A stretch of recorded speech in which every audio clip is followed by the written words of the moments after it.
اعوذ باللہ من الشیطان الرجیم بسم اللہ الرحمن الرحیم الحمد للہ رب العالمین والصلاة والسلام علی رسولہ النبی الکریم۔ آپ میں سے کتنے لوگوں کو یہ دعا آتی ہے؟ زبانی آتی ہے؟ 2 3 4 5 7 لوگوں کو آتی ہے۔ میں چاہوں گی کہ باقی لوگ بھی اس کو یاد کر لیں۔ ابھی میں آپ کو دعا کہلواؤں گی، آپ میرے پیچھے پڑھیں گے، پھر میں اس کو تھوڑا سا ایکسپلین کروں گی۔ اچھا، یہ جب ہم پڑھیں گے نا دعا، تو آپ نے اس کو صرف پڑھنا نہیں، آپ نے یہ مانگنا ہے۔ پڑھنے اور مانگنے میں فرق ہے نا۔ پڑھنا تو بس پڑھنا ہے، اور مانگنا کیا ہے کہ اللہ یہ سب کچھ ہمیں عطا کر۔ چلیے، رب اعنی، سب نے آواز سے پڑھنا ہے، ٹھیک ہے؟ بول کے پڑھنا ہے، دل میں نہیں پڑھنا، منہ سے پڑھنا ہے، کیونکہ دل میں پڑھنے سے سبق یاد نہیں ہوتا۔ رب اعنی ولا تعن علی وانصرنی ولا تنصر علی وامکر لی ولا تمکر علی واہدنی ویسر لی الہدی وانصرنی علی من بغی علی رب اجعلنی لک شکارا لک ذکارا لک رہابا لک مطواعا لک مخبتا الیک اواہا منیبا رب تقبل توبتی واغسل حوبتی واجب دعوتی وثبت حجتی وسدد لسانی واہد قلبی واسلل سخیمۃ صدری۔ اے میرے رب، میری مدد فرما اور میرے خلاف مدد نہ کر، مجھے غلبہ دے اور میرے اوپر غلبہ نہ دے، میرے لیے تدبیر کر اور میرے خلاف تدبیر نہ کر، مجھے ہدایت دے اور میرے لیے ہدایت کو آسان بنا دے، میری مدد کر اس کے خلاف جو مجھ پر زیادتی کرے۔ اے میرے رب، مجھے اپنا بہت شکر کرنے والا، بہت ذکر کرنے والا، بہت ڈرنے والا، بہت اطاعت کرنے والا، اپنی طرف عاجزی کرنے والا بنا دے، اپنی طرف آہیں بھرنے والا، رجوع کرنے والا بنا دے۔ اے میرے رب، میری توبہ قبول کر اور میرے گناہ دھو ڈال، میری دعا قبول کر، میری دلیل کو ثابت رکھ، میری زبان سیدھی رکھ، میرے دل کو ہدایت دے اور میرے سینہ کے کینے کو نکال دے۔ کتنی خوبصورت دعا ہے جو ہم میں سے ہر ایک کی ضرورت ہے۔ یہ جو مسنون دعائیں ہوتی ہیں نا، یہ الہامی دعائیں ہیں۔ الہامی دعا کا مطلب کیا ہے کہ یہ اللہ سبحانہ تعالیٰ نے نبی صلی اللہ علیہ وسلم کے دل پر الہام کی، آپ نے مانگی اور آپ سے صحابہ نے سیکھی، اور پھر آج تک یہ سلسلہ ہم تک پہنچا۔ الحمدللہ کہ ہم مسلمان ہیں اور ہمیں بھی ان دعاؤں کو سیکھنے کا موقع مل گیا ہے۔ تھوڑا سا اس کا مطلب سمجھتے ہیں اور پھر آپ سب اس کو اپنے اوپر لیجئے گا کہ یہ میرے بارے میں بات ہو رہی ہے۔ سب سے پہلے ہے رب اعنی، اے میرے رب تو میری مدد فرما۔ رب کون ہے؟ میں کس کو پکار رہی ہوں؟ جس نے مجھے پیدا کیا ہے، جو میرا اور میری ہر چیز کا مالک ہے۔ رب ہی میرا مالک بھی ہے اور جو کچھ میرے پاس ہے۔ سوچئے کیا کچھ ہے میرے پاس، یعنی کیا چیزیں جن کو آپ سمجھتے ہیں کہ یہ میری ہے، یہ میری ہے، یہ بیگ میرا ہے، یہ کتاب میری ہے، یہ فون میرا ہے، یہ کارڈ میرا ہے۔ یہ میرا نہیں ہے، اصل میں اللہ ہی کا ہے سب کچھ۔ اس نے وقتی طور پر مجھے استعمال کرنے کے لیے عطا کیا ہے۔ تو پھر جو چیزیں میری ہیں ہی نہیں، مجھے تھوڑے دن کے لیے ملی ہیں، ان کے بارے میں مجھے کیا کرنا چاہیے کہ جس نے مجھے دی ہیں میں انہیں اس کی مرضی کے مطابق استعمال کروں، اس کے خلاف استعمال نہیں کروں۔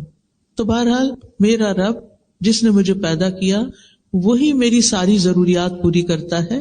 جب مجھے کوئی مشکل پیش آتی ہے تو میں اسی سے مدد مانگتی ہوں، لہذا سب سے پہلی چیز کیا مانگ رہی ہوں؟ اعِنِّی، اے اللہ تو میری مدد فرما۔ اور یہ ہم ہر نماز میں بھی مانگتے ہیں، ایاک نعبد و ایاک نستعین، صرف تیری ہم عبادت کرتے ہیں اور صرف تجھ سے ہی ہم مدد چاہتے ہیں۔ کتنی بڑی بات ہے، صرف تجھ سے ہم مدد چاہتے ہیں۔ اور اسی کے اوپر یہ کتاب رکھی گئی، اس کتاب کا نام بھی ہم نے وَإِيَّاكَ نَسْتَعِينُ رکھا ہے کہ یا اللہ ہم صرف تجھ سے مانگتے ہیں، کیونکہ جب اللہ سے مانگتا ہے انسان تو اللہ تعالیٰ دے سکتا ہے، دیتا ہے۔ جب ہم انسانوں سے مانگتے ہیں، انسانوں سے سوال کرتے ہیں تو پھر کیا ہوتا ہے؟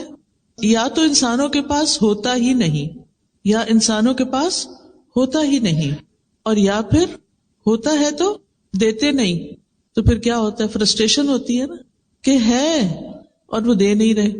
جب کسی کے پاس کچھ ہوتا ہے اور وہ آپ کو دیتا نہیں تو آپ کو کیسا لگتا ہے؟ جب کہ وہ میری ضرورت ہوتی ہے تو پھر میرے دل پہ کیا گزرتی ہے؟ مثلاً آپ کو کچھ خریدنا ہے اور بہت ضروری خریدنا ہے، اور آپ کے ہسبینڈ افورڈ کر سکتے ہیں لیکن وہ آپ کو کچھ دیتے نہیں، کچھ جیب خرچ نہیں دیتے، پاکٹ منی نہیں دیتے، کچھ ضرورت کے پیسے نہیں دیتے، تو آپ کے دل پر کیا گزرتی ہے؟ کیا گزرتی؟ دل دکھتا ہے، زیادہ دکھتا ہے نا، بہت زیادہ۔ اور پھر ہم اس کی شکایت کس کو کرتے ہیں؟ نہیں، اللہ تعالیٰ کو کوئی نہیں کرتے۔ یہی تو ہماری مشکل ہے، ہم اپنی فرینڈس کو کرتے ہیں، سب سے پہلے تو اپنی امی سے کرتے ہیں، میرا ہسبینڈ ایسا ہے ایسا ہے ایسا ہے، بہت ہی خراب انسان ہے۔ امی کے دل میں ہسبینڈ کی محبت پیدا ہو جاتی؟ نہیں، وہ آپ کے ہسبینڈ کو ڈس لائک کرنا شروع کر دیتے ہیں۔ آپ تو دکھی تھے ہی، آپ نے ان کو بھی کیا کر دیا؟ دکھی کر دیا۔ کیا مسئلہ حل ہو گیا؟ کوئی فائدہ ہوا یا کچھ نقصان ہوا؟ نقصان ہوا، کیونکہ آپ کے پیرنٹس کے دل سے آپ کے ہسبینڈ کی محبت بھی عزت بھی چلی گئی۔ اب وہ جب اس کو دیکھیں گے تو کس نظر سے دیکھیں گے؟ نفرت سے دیکھیں گے، یہ میری بیٹی کو تنگ کر کے رکھے ہوئے۔ اور پھر معاملہ یہاں تک نہیں ہوتا، بعض اوقات معاملہ اور آگے بڑھ جاتا ہے اور وہ بیٹی کو کیا کہتے ہیں؟ تم ہماری بیٹی ہو، ہمیں اللہ نے بہت کچھ دیا ہے، ہم تمہیں دیں گے سب کچھ، جو تم چاہتے ہو واپس آ جاؤ، اور وہ واپس بلانے لگتے ہیں۔ آپ کو معلوم ہے کہ اس وقت کچھ ملکوں میں طلاق کی ریشو 80 سے 90% تک جا پہنچی ہے۔ ادھر شادی ہوتی ہے، ادھر لڑائی جھگڑے فساد فتنہ اور آپس میں اختلاف، بچے بھی پس رہے ہیں، خود بھی پس رہے ہیں۔ بات کیا تھی؟ شروع میں غلطی ہو گئی، ہسبینڈ نے بات نہیں مانی، ہسبینڈ کی شکایت پیرنٹس سے کی، دوستوں سے کی، ادھر کی ادھر کی، اور کبھی کبھی پولیس بھی بلا لی، کیونکہ یہاں وہ بہت آسان ہے۔ کیا پولیس نے آ کے مسئلہ حل کر دیا؟ آپ کو شیلٹر مل گیا، وہ گھر سے زیادہ اچھی جگہ تھی، کیا خیال ہے؟ وہ گھر سے زیادہ اچھی جگہ ہے شیلٹر۔ آپ کے بچے ایک اچھے اسکول میں پڑھ رہے تھے لیکن آپ کی ہسبینڈ سے لڑائی ہو گئی اور آپ نے گھر چھوڑ دیا، اب آپ کے بچوں کو کون پڑھائے گا؟ وہ ایک پرائیویٹ اسکول میں جاتے تھے، ان کا فیوچر بہت روشن تھا، لیکن آپ کے لیے ہسبینڈ کی بے رخی یا اس کی جو سٹنجینس تھا یا اس کا نہ دینا تھا وہ آپ سے برداشت نہیں ہوا، لہذا مسائل حل نہیں ہوئے، مسائل کی شکل بدل گئی۔ مسائل حل کرنے چاہیے۔ اگر کوئی شخص، مثلا میں ہسبینڈ پہ بات کروں گی، اگر ہسبینڈ تنگ کرتا ہے، نہیں دیتا، اس کی شکایت کس سے کرنی چاہیے؟ اللہ تعالیٰ سے۔ کیوں؟ کیونکہ اس کا دل، اس کا مال، اس کا سب کچھ اس کے ہاتھ میں، اس کا مالک اللہ ہے۔ کیا دل بدلتے ہیں کہ نہیں بدلتے؟ بدلتے ہیں۔ برے لوگ اچھے بھی بن جاتے ہیں اور کبھی اچھے لوگ برے بن جاتے ہیں۔ اور آپ نے کچھ لوگوں کو یہ کہتے ہوئے بھی سنا ہوگا کہ میرے ہسبینڈ سب کے ساتھ بہت اچھے ہیں، اپنے بہن بھائیوں کو بھی بہت دیتے ہیں، بچوں کو بھی دیتے، ان کی بھی عیش کرواتے ہیں، مجھے کچھ نہیں دیتے۔ آپ کے لیے ایک امتحان ہے، آپ کے لیے ایک آزمائش ہے، واقعی آزمائش ہے، بہت تکلیف دہ ہے۔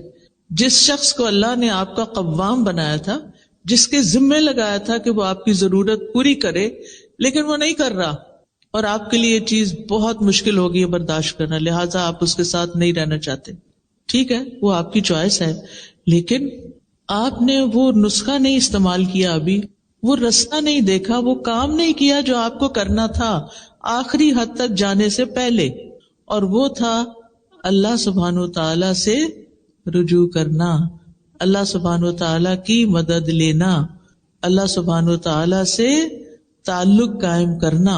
ہو سکتا ہے اللہ سبحانہ وتعالی نے آپ کو ایک شخص کی مہربانیوں سے اس لیے محروم کیا ہو تاکہ آپ زیادہ سے زیادہ اللہ تعالی سے جڑ جائیں، اپنی ساری توقعات، اپنا سب کچھ اللہ کی طرف لے جائیں، کیونکہ اللہ تعالیٰ آپ سے محبت کرتا ہے.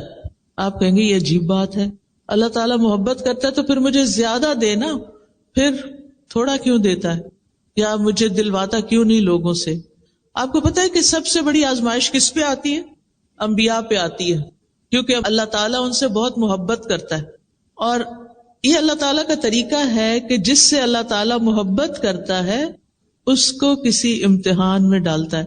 ابھی ایک بہن بتا رہی تھی نا، تو میں نے دل اپنا تھام لیا ان کی سٹوری سن کے کہ کس طرح بچی پیدا ہوئی تو وہ پری میچور تھی، بچی پیدا ہوئی تو وہ بول نہیں سکتی، اور ہسبینڈ نے بہت سپورٹ کیا، اور پھر کچھ عرصے کے بعد ہسبینڈ وہ بھی اللہ کے پاس چلا گیا. سبحان اللہ، یہ کوئی چھوٹی آزمائش ہے، بہت بڑی آزمائش ہے. تو ہم جب کوئی چیز چلی جاتی ہے تو کیا کرتے ہیں؟ انا للہ و انا الیہ راجعون. بے شک ہم بھی اللہ کے اور اللہ ہی کے پاس واپس جانا ہے. ہمارے پیارے بھی چلے گئے، ہم نے بھی جانا ہے، اور انسان اس کو ایکسپٹ کر لیتا ہے. کچھ لوگ دنیا سے نہیں جاتے مگر پھر بھی وہ آپ کی زندگی میں نہیں ہوتے، وہ ہوتے ہوئے بھی نہیں ہوتے، آپ کو ان کی محبت نہیں ملتی، ان سے کوئی فائدہ نہیں ملتا، وہ الٹا آپ کے اوپر ایک بوجھ ہوتے ہیں، آپ کے لیے ایک ٹینشن کا باعث ہوتے ہیں. کبھی سوچا آپ نے کہ کیوں؟ کیونکہ اللہ تعالیٰ آپ سے محبت کرتا ہے. اللہ تعالیٰ چاہتا ہے کہ آپ لوگوں کے پیچھے بھاگنے سے زیادہ کس کی طرف آ جائیں؟ اللہ کی طرف آ جائیں. اور جس کو اللہ تعالیٰ کی محبت مل جائے، جس کا کنیکشن اللہ تعالیٰ سے مضبوط ہو جائے، پھر اس کی زندگی میں کسی چیز کی کمی نہیں رہتی. وہ انسان ہر چیز سے بے نیاز ہو جاتا ہے، اور جب انسان ہر چیز سے بے نیاز ہوتا ہے تبھی اس کا دل پرسکون ہوتا ہے.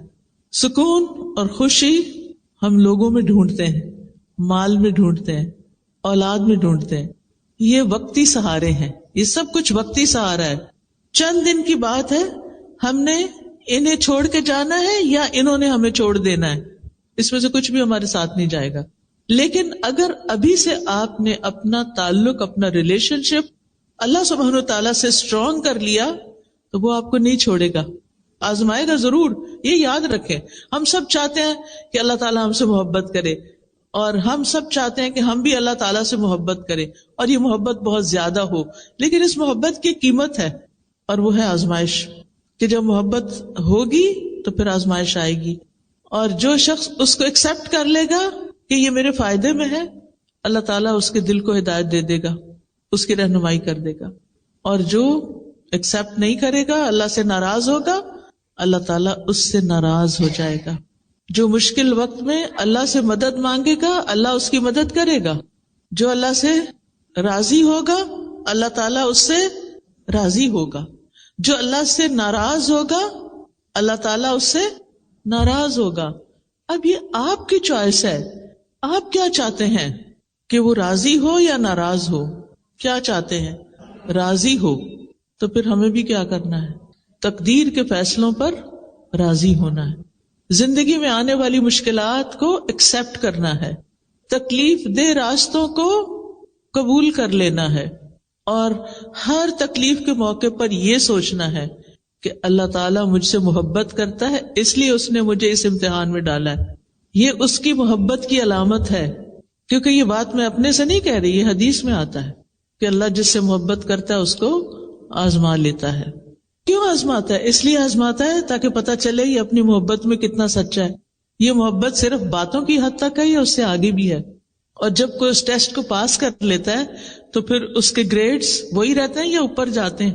اوپر جاتے ہیں نا. آپ ہر ٹیسٹ پاس کر کے اگلے گریڈ پہ جاتے، اگلے پہ اگلے پہ اگلے پہ اگلے پہ، اور جب اوپر جاتے جاتے جاتے اتنا ہی آپ کو اللہ تعالیٰ کا قرب نصیب ہوتا جاتا ہے، ہوتا جاتا ہے. لہذا جب کبھی مشکل آئے، تکلیف آئے، یہ دعا آپ کی نظر کے سامنے لگی ہونی چاہیے. دل بوجھل ہے، آنکھیں آنسو بہا رہی ہیں، اٹھ کے جا کے کھڑے ہو جائیں وال کے پاس، پڑھنا شروع کر دیں، ربی آئینی، اے میرے رب تو میری مدد فرما.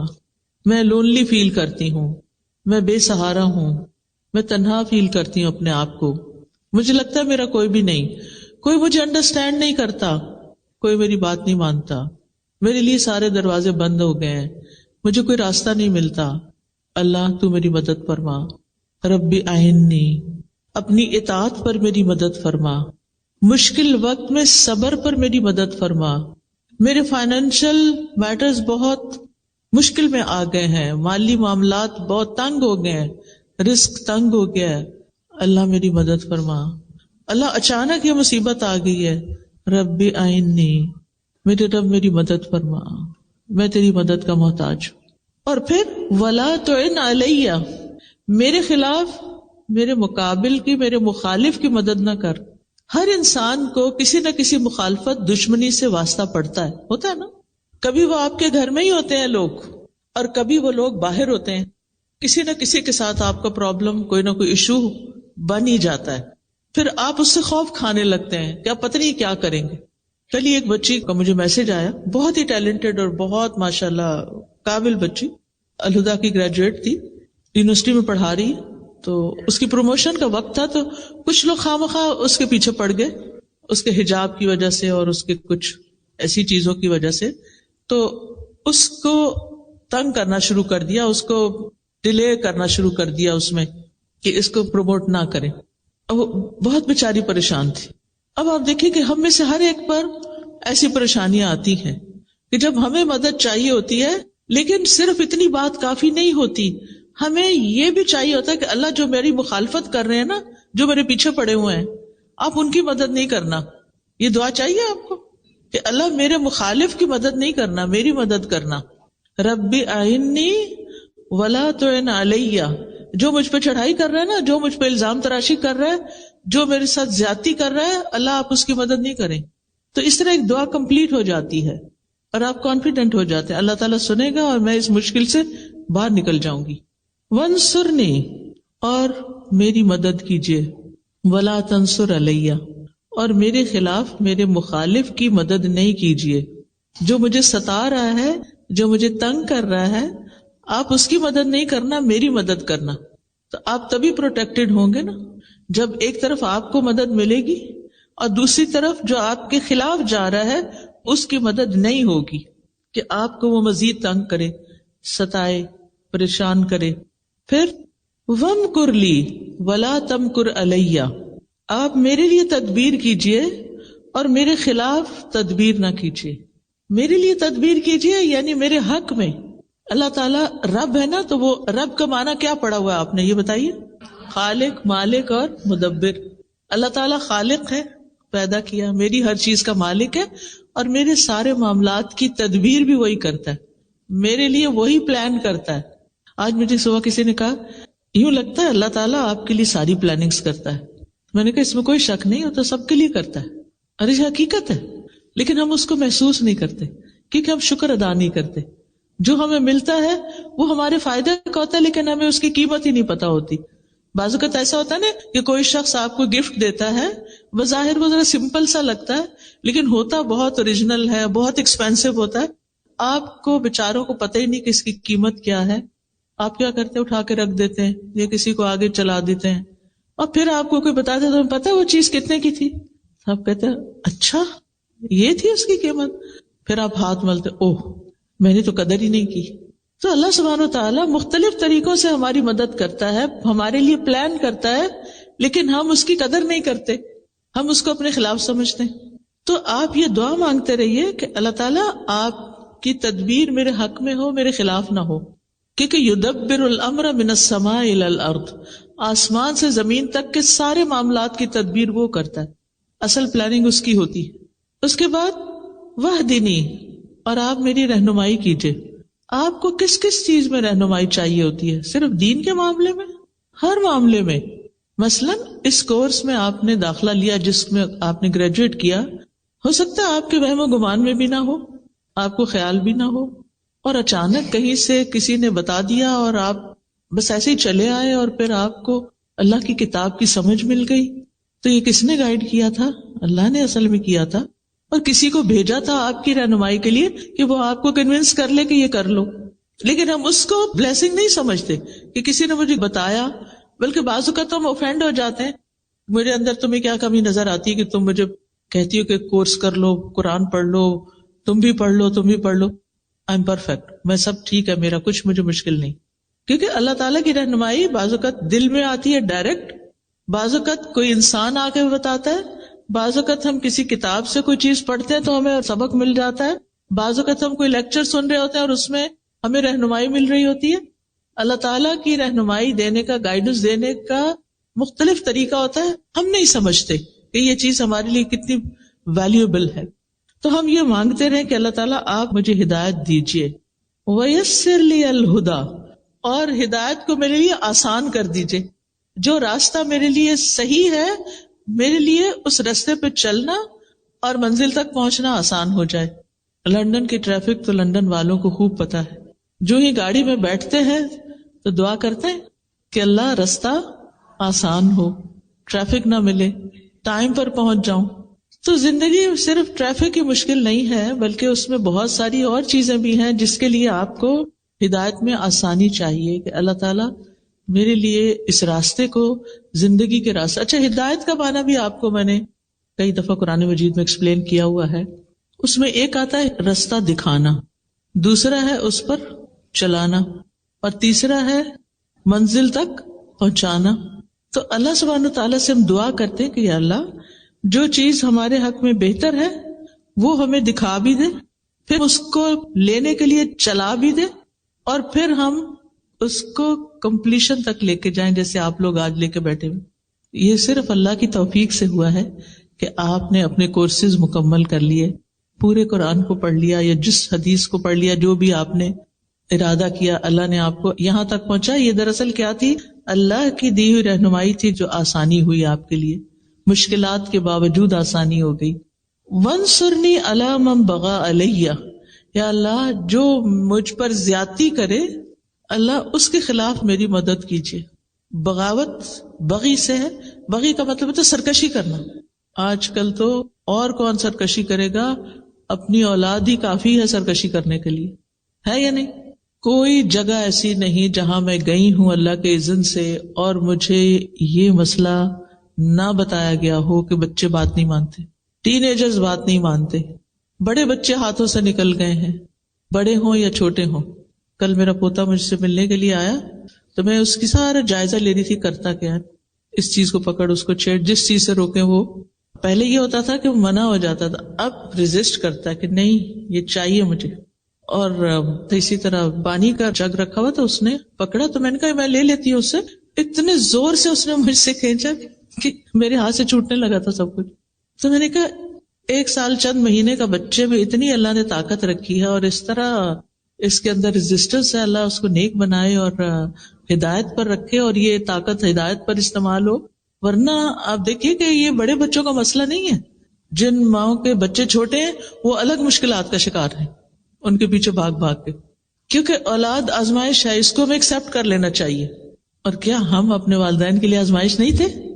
ہم بچوں کی تو شکایت کرتے، کبھی اپنا بھی سوچا ہم نے کہ ہم کیا کرتے تھے؟ ہم نے بھی خوب تنگ کیا ہوا ہے، اور یہ ہر دور میں چلتا ہے. اور یہ کہنا چھوڑ دیں کہ آج کے بچے ایسا کرتے ہیں اور آج کے بچے ویسا کرتے ہیں. ہر دور کے بچے ایسے ہی کرتے ہیں، الا ماشاء اللہ کہ جس کو اللہ تعالیٰ ماں باپ کے لیے آسانی کا ذریعہ بنا دے. بہرحال تو اب یہ جو دعا ہے یہ کسی بھی انسان کے لیے آپ پڑھ سکتے کہ اللہ جو میرے اوپر سرکشی کرتا ہے، جو میری بات نہیں سنتا، جو میرے ساتھ تعاون نہیں کرتا، یا اللہ اس کے خلاف آپ میری مدد کیجئے. رب اجعلنی لک شکارا، اے میرے رب مجھے اپنے لیے بہت زیادہ شکر گزار بنا دے. ایک ہوتا ہے شکر کرنے والا، ایک ہوتا ہے شکار. یہ شکار نہیں ہے بلکہ شکار ہے، شکر سے، یعنی ہر چیز پر شکر کرو. ایک شکر نعمت ملنے پر شکر ہوتا ہے، ایک ہوتا ہے مصیبت ٹلنے پہ شکر ہوتا ہے، شکر ہے یہ مصیبت ٹل گئی، ٹھیک ہے، اور ایک ہے مصیبت آنے پہ شکر، سبحان اللہ، وہ کیسا، وہ کون کرتا ہے؟ یہ ہے اصل شکر گزار، جو تکلیف پر بھی شکر کرتے ہیں۔ کیا سوچ کے شکر کرتے ہیں؟ کیا سوچ کے؟ اس سے بڑی مصیبت بھی آ سکتی تھی۔ کئی دفعہ ایسے ہوتا ہے کہ جو مشکلات آتی ہیں نا، وہ ہمیں سیدھا کر کے رکھ دیتی ہیں۔ مشکلات آتی ہیں، ہمیں میچور کرتی ہیں، مشکلات ہمیں میچور کرتی ہیں، ہمیں بہت کچھ سکھاتی ہیں۔ ہارڈ وے لرننگ ہوتی ہے، ایک ہوتی ہے کتاب سے پڑھ کے سیکھ لیا، استاد سے سیکھ لیا، کسی چیز کو آبزرو کر کے سیکھ لیا، اور ایک ہوتا ہے مشکل میں پڑھ کے ہی سیکھا۔ کچھ باتیں ہمیں صرف مشکل میں پڑھنے سے سمجھ آتی ہیں، ویسے نہیں آتی۔ ہم نہیں سیدھے ہوتے جب تک ہم مشکل میں نہ پڑھیں۔ ہم نے دیکھا ہوگا کہ ہم منمانی غذائیں کھاتے رہتے ہیں، مزے کی، پھر کیا ہوتا ہے؟ اس کے نتیجے بیمار ہوتے ہیں۔ پھر اس کا علاج کیا ہوتا ہے؟ صرف سرجریز اور دوائیں اور وہ چیزیں نہیں ہوتی۔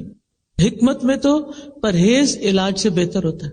پھر وہ چیزیں چھڑائی جاتی ہیں، تمہارے لیے یہ چیز الرجی پیدا کر رہی ہے، اس کو چھوڑ دو، پھر ہم اس کو چھوڑتے ہیں، پھر اس کے بعد الحمدللہ کچھ جان سکون میں آتی۔ تو ایک قدرتی سی بات ہے کہ تکلیفوں میں بھی خیر ہے، اور بندہ مومن جب اس پہ کوئی چیز ناپسندیدہ گزرتی ہے تو وہ کہتا ہے اس میں بھی خیر ہے، اس سے بھی کچھ خیر ہی نکلے گی۔ اور کئی دفعہ ایسا نہیں ہوتا کہ پچھلے دنوں ایک جہاز کریش ہوا تھا، آپ نے بھی سنا ہوگا، وہ پوری دنیا میں خبر عام ہوئی تھی، UK کی طرف ہی آ رہا تھا، تو اس میں ایک خاتون تھی، شاید وہ لیٹ ہو گئی تھی اور وہ اس جہاز پر سوار نہیں ہو سکی۔ اگر ہم کبھی بھی فلائٹ پر نہ بورڈ کر سکے تو کیا ہوتا ہے اس وقت؟ ہم سمجھتے ہیں کہ دنیا لٹ گئی، بس سب تو پیچھے ہی رہ گئے۔ لیکن کبھی ایسا بھی تو ہو سکتا ہے نا کہ اسی میں ہی خیر ہو، کہ آپ کسی مصیبت سے بچیں۔ کبھی ہمارے کہیں پہنچنے میں خیر ہوتی ہے اور کبھی ہمارے وہاں نہ پہنچنے میں خیر ہوتی ہے۔ کبھی ہم اتنی دعا کرتے ہیں اللہ حج پہ لے جا، لیکن ہر طریقہ اختیار کرتے نہیں جا سکتے، کوئی خیر ہوگی نا۔ اور کبھی ہم سوچتے بھی نہیں اور اللہ تعالیٰ ہمیں پتہ نہیں کہاں سے کہاں پہنچا دیتا ہے، اس میں بھی خیر ہے۔ تو آپ زندگی میں اگر ہر حال میں شکر کرنے والے ہیں نا، تو آپ خوشحال انسان ہیں، پرسکون انسان ہیں۔ اور یہ سبق سیکھنا انتہائی ضروری ہے، اور اس کے لیے مدد مانگنا ضروری ہے۔ رب اجعلنی لک شکارا لک ذکارا، اپنا بہت زیادہ ذکر کرنے والا بنا، دل میں بھی ذکر ہو، زبان پہ بھی ہو، اور باتوں میں بھی اور عمل میں بھی۔ لک رہابا، اپنے سے بہت زیادہ ڈرنے والا بنا، کیونکہ انسان اللہ تعالی کی اطاعت کر نہیں سکتا جب تک اللہ سے ڈرتا نہیں۔ بنی اسرائیل کو اللہ سبحانہ وتعالیٰ نے قرآن مجید میں فرمایا ہے، یا بنی اسرائیل اذکروا نعمتی التی انعمت علیکم واوفوا بعہدی اوف بعہدکم وایای فارہبون۔ اسی سے لفظ راہب ہے، راہب ہوتے نا، تو اللہ ہمارے اندر رہبت پیدا کر دے، اپنا خوف پیدا کر دے۔ لک مطواعن، اپنا بہت اطاعت گزار بنا دے۔ لک مخبتن، اپنے لیے بہت عاجزی کرنے والا بنا دے۔ اخبات ہوتا ہے عاجزی اختیار کرنا، اللہ میں آپ کے آگے جھکی رہوں، آپ کے سامنے سرکشی نہ کروں۔ لک مطواعن لک مخبتن، اس کے بعد الیک اواہا منیبا، تیری طرف بہت آہیں بھرنے والا، رجوع کرنے والا بنا دے۔ آپ میں سے کوئی ہے جس نے کبھی ٹھنڈی آہ نہ بھری ہو؟ ہمیں سارے کو ٹھنڈی آہیں آتی، یہ ٹھنڈی آہیں بھی اللہ کے لیے ہونی چاہیے، اللہ کے سامنے ہونی چاہیے۔ بندوں کے سامنے جب ہم ٹھنڈی آہیں بھرتے ہیں تو لوگ ہم پہ ترس کھاتے ہیں یا کبھی بیزار ہوتے ہیں، اور جب یہ آہیں اللہ کے آگے بھری جاتی ہے اور رات کے پچھلے پہر میں، اور اپنی تکلیف اللہ کے سامنے رکھ کے رو کے آہیں بھری جاتی اور اللہ کی طرف رجوع کیا جاتا ہے، تو مسائل حل ہونے لگتے ہیں۔ لیکن جب لوگوں کے سامنے روتے ہیں ہم اور آہیں بھرتے ہیں تو مشکلات حل نہیں ہوتی، بلکہ کبھی کبھی ہم ان کی نظروں سے بھی گر جاتے ہیں۔ آگے ہے ربی تقبل توبتی، اے میرے رب میری توبہ قبول کر لے، کیونکہ دعاؤں کی قبولیت کے لیے گناہوں کی بخشش ضروری ہوتی ہے۔ یعنی یہ میرے اندر سے میل کچیل نکلے سارا، آپ مجھے معاف کر دیں، میری توبہ قبول کر لیں، تو یہ رکاوٹ دور ہو جائے گی اور میری دعا قبول ہو جائے گی۔ وغسل حوبتی، اور میرے گناہوں کو دھو ڈال۔ وَأَجِبْ دعوتی، اور میری دعا قبول کر لے۔ وَثَبِّتْ حجتی، اور میری دلیل کو جما دے، یعنی میری دلیل ثابت ہو جائے۔ کئی دفعہ ایسے ہوتا ہے نا کہ آپ بالکل جسٹیفائڈ ہوتے ہیں، حق پر ہوتے ہیں، آپ کی بات 100% درست ہوتی ہے، لیکن وہ دوسرے پر کوئی اثر ہی نہیں کر رہی ہوتی. کبھی ایسا ہوا؟ آپ ایک طریقے سے سمجھانے کی کوشش کرتے ہیں، دوسرے طریقے سے سمجھانے کی کوشش کرتے ہیں، لیکن کوئی سمجھ کے نہیں دیتا. اللہ سے مانگیے، اللہ جو دلیل میں کسی کو دوں، جو میں حجت پیش کروں، لوگ اس کو مان جائیں، میری بات سن لیں، ایکسپٹنس ہو. وسدد لسانی، اور میری زبان کو درست کر دے، یعنی میری زبان جو بات کہے وہ کیسی کہے؟ بالکل درست. وسدد لسانی، کیونکہ آپ دیکھیے جب انسان بات صحیح نہیں کرتا نا، قرآن مجید میں اللہ تعالیٰ کا حکم ہے نا، یا ایھا الذین آمنوا اتقوا اللہ وقولوا قولا سدیدا، اے لوگوں جو ایمان لائے ہو اللہ کا تقوی اختیار کرو اور درست بات کہو. جو اللہ سے ڈرتا ہے وہ صحیح بات کرتا ہے. اچھا، کچھ لوگوں کی عادت ہوتی ہے باتوں کو گھما پھرا کے کرتے ہیں، آپ کو سمجھ نہیں آتی یہ کیا کہنا چاہتے ہیں. آپ کو کبھی پریشانی ہوئی ایسے لوگوں سے معاملہ کر کے؟ یعنی بات کچھ ہوتی ہے اور آپ کو پتہ نہیں کہاں لے جاتے ہیں، پھر وہاں سے گھما کے پھر واپس لاتے ہیں. آپ یا وہاں اٹک جاتے ہیں یا اس کو سمجھ نہیں پاتے، سمجھ ہی نہیں آتی کیا کہہ رہے ہیں. خاص طور پر دین پڑھنے والے، دین سکھانے والے، ان کی زبان کی درستگی بہت ضروری ہے کہ بات کو صحیح انداز میں کرے تاکہ وہ دوسرے کے دل میں جا کے اترے. وہد قلبی، اور میرے دل کو ہدایت دے دے، میرے دل کو سیدھا کر دے، کیونکہ دل پر انحصار ہے ہر چیز کی ہدایت کا. اگر دل کو ہدایت نہیں ملی نا تو بات نہیں بنے گی. اور وصل سخیمۃ صدری، سبحان اللہ، اتنی خوبصورت دعا ہے یہ. اللہ میرے دل کے اندر جو کینہ ہے نا، آپ اس کو باہر نکال دیں، اس کو کھینچ کے باہر نکال دیں. سل کا مطلب عربی میں ہوتا ہے کھینچ کے نکالنا، آپ اس کو باہر کر دیں. اچھا، اب آپ دیکھیے کینہ کیا ہوتا ہے. جب کوئی آپ کو تنگ کرتا ہے، جب کوئی آپ کو اذیت دیتا ہے تو آپ کے دل میں اس کے خلاف نفرت پیدا ہوتی ہے. اور ہو سکتا ہے کہ یہ نفرت بعض اوقات آپ کو اپنے گھر والوں سے ہو، یا اپنے سسرال سے ہو، یا اپنی ورک پلیس پر، اپنی جاب پر کسی سے ہو. اب جب یہ سخیمہ، یہ میل ہے نا، سخیمہ میل ہے، یہ میل، یہ کینہ آپ کے دل کے اندر ہوتا ہے، بتائیے چین آتا ہے؟ صرف اتنا بتا دیجیے. دل میں کڑھن ہو، جلن ہو، انتقام کا جذبہ ہو کہ میں نے اس سے بدلہ لے کے ہی چھوڑنا ہے، اور آپ وہی پلاننگ کرتے رہے ہر وقت، میں اس کو کہاں کاٹوں، کہاں اس کا پیچھا کروں، تو نتیجہ کیا ہوتا ہے؟ پھر آپ پروڈکٹیو نہیں رہتے. آپ کو اللہ نے جو طاقت دی ہے، قابلیت دی ہے، ذہانت دی ہے، پوٹینشیل ہے بہت کچھ کرنے کا، وہ کیا ہوتا ہے؟ سب ضائع. کیونکہ آپ دل کی کڑھن کا شکار ہیں، دل کے اندر، صدر کے اندر کینہ ہے، میل ہے.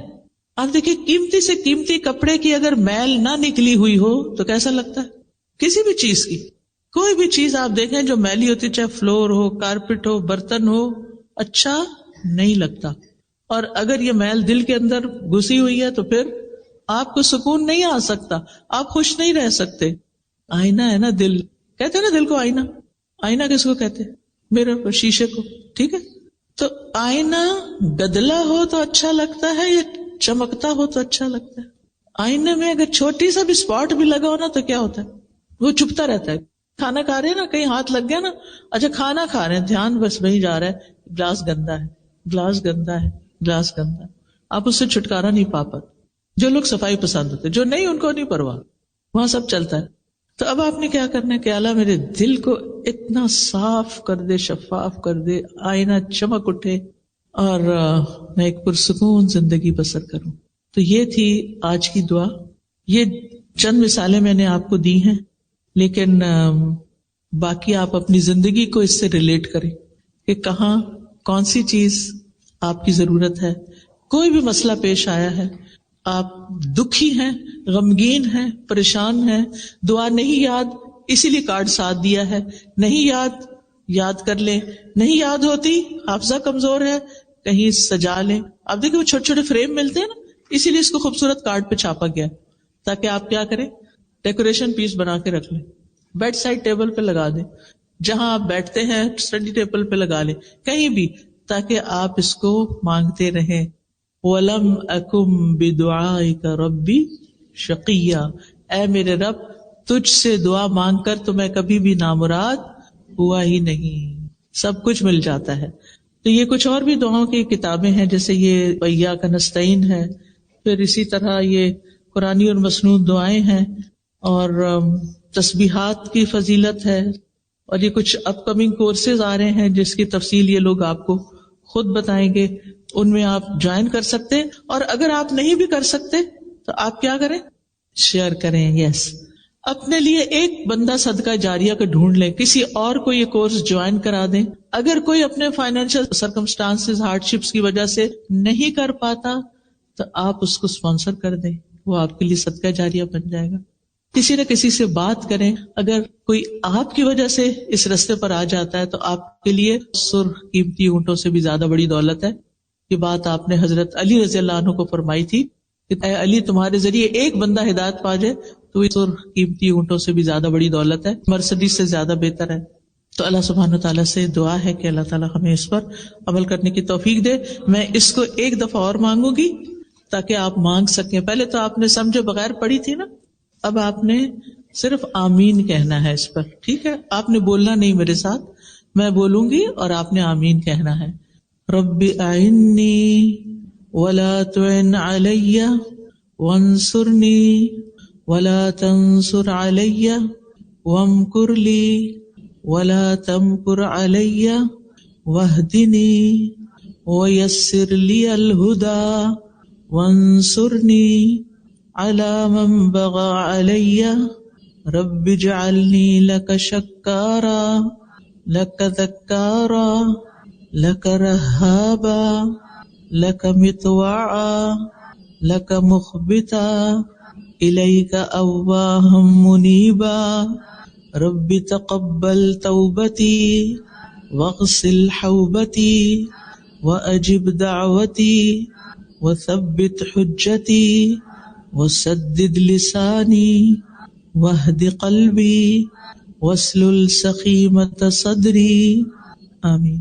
میں ہمیشہ سوچتی ہوں دنیا کے لیے کام کرنے والے تھکتے نہیں، تو دین کے لیے کام کرنے والے چھوٹے چھوٹے سٹیپس پہ کیوں تھک جاتے ہیں. مجھے یاد ہے کہ میں جب گلاسگو یونیورسٹی میں پی ایچ ڈی کر رہی تھی تو ہماری یونیورسٹی ہل پر تھی. گھر سے واک کر کے جاتے تھے، کبھی گاڑی پہ نہیں گئے، کبھی بس پہ نہیں گئے، تو آدھے گھنٹے 20 منٹ کی شاید واک ہوتی تھی تو اوپر جانا ہوتا تھا. اور میں سوچتی تھی کہ میں ایک مسلمان ہوں، میں پورے حجاب میں ہوں، اگر میں سستی والی چال چل رہی ہوں تو میرا اسلام کیسا نظر آئے گا؟ سست. اسلام کا نام بدنام ہوگا. مجھے ان سے بھی آگے جانا ہے. میں انتہائی تیز واک کر کے جاتی تھی. پھر یہ تھا کہ اس وقت تیمیہ پیدا ہونے والی تھی، میں پریگننٹ ہو گئی. اب وہ دن بدن جسم بھاری ہوتا جا رہا تھا، بوجھ بڑھتا جا رہا تھا اور واک تھوڑی سی کم ہو رہی تھی. لیکن پھر بھی آخری دم تک میں نے بھرپور کوشش کی کہ میری چال میں سستی نہ آئے. میں سوچتی تھی ان کے پاس تو ایمان نہیں، جن کے بیچ میں چل رہی، ان کے پاس ایمان نہیں، یہ تو اللہ کو نہیں پہچانتے، یہ تو کسی دین کو نہیں جانتے. تو مجھے اگر ان سب چیزوں کی پہچان ہے تو مجھے ان سے زیادہ محنت کرنی چاہیے. ان کے سامنے دنیا ہے، میرے سامنے آخرت ہے. تو اگر آخرت کا ریوارڈ چاہیے، ان بلند جنتوں میں جانا چاہتے ہیں تو پھر کام بھی ذرا محنت والے کریں. میرا ایک سوال ہے، ایک اچھے اسٹوڈنٹ کی کیا پہچان ہے، اور ایک اسٹوڈنٹ سے ایک اچھے استاد کی جرنی میں ایک اچھا استاد کیسے بننا ہے؟ شکریہ. دیکھیے کہ دونوں کے لیے ایک مختصر سی بات کروں گی. اسٹوڈنٹ کو بھی یہ سوچنا چاہیے کہ میں کیوں اس راستے پہ چلا ہوں، استاد کو بھی سوچنا چاہیے کہ میں کیوں استاد بن بیٹھا ہوں. اگر اس کیوں کا جواب ان کو مل گیا نا تو بہت اچھے اسٹوڈنٹ اور استاد ہو سکتے ہیں. اگر مقصد واضح ہو، نیت درست ہو، رستہ معلوم ہو تو پھر طریقہ بھی سیکھنا چاہیے کہ اس کام کو آسان طریقے سے کیسے کرنا ہے. میرے اس پر لیکچرز ہیں، مثالی طالب علم مثالی استاد، اگر وہ پڑھ لیے جائیں تو انشاءاللہ اس سے بھی کافی ہیلپ ہوگی. جزاکم اللہ خیراً آپ کے پیشنس کا. سبحانک اللہم و بحمدک اشہد ان لا الہ الا انت استغفرک و اتوب الیک. السلام علیکم و رحمۃ اللہ وبرکاتہ.